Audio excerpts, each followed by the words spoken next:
We've all seen this symbol before. After all, we've all probably doodled it numerous times since about third grade. And it is the Yin Yang symbol. It is a symbol of balance, but it has a deeper illusion. It actually refers to a design principle found in Chinese interior design that dates back to around the 4th century BCE.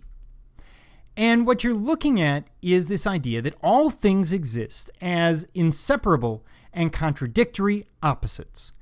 And we need to balance those opposites. You cannot be too far on one side or the other. So, for example, Yang represents warmth, the living, odd numbers, good harvest, heaven, males, and the sun, whereas Yin represents, or the darker side, represents their opposites.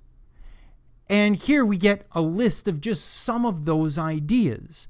In China, a lot of their decorative motifs have to do with this concept of balance. And the Chinese are, of course, not the first. They won't be the last. We've seen the same from Hinduism. We see the same from Western religions and other cultures. So it's not a new idea. When we look at architecture, what you're going to see is this idea of, for example, courtyards, and courtyards being yang. And so they believe that courtyards, such as this at the Forbidden City, should have an odd number of buildings around them. This would be fortuitous. It would bring good fortune. It would also bring balance. Whereas interior space tends to be yin. And we see the number 9, for example, being particularly auspicious. Where do we see that? Well, for example, again, in the Forbidden City.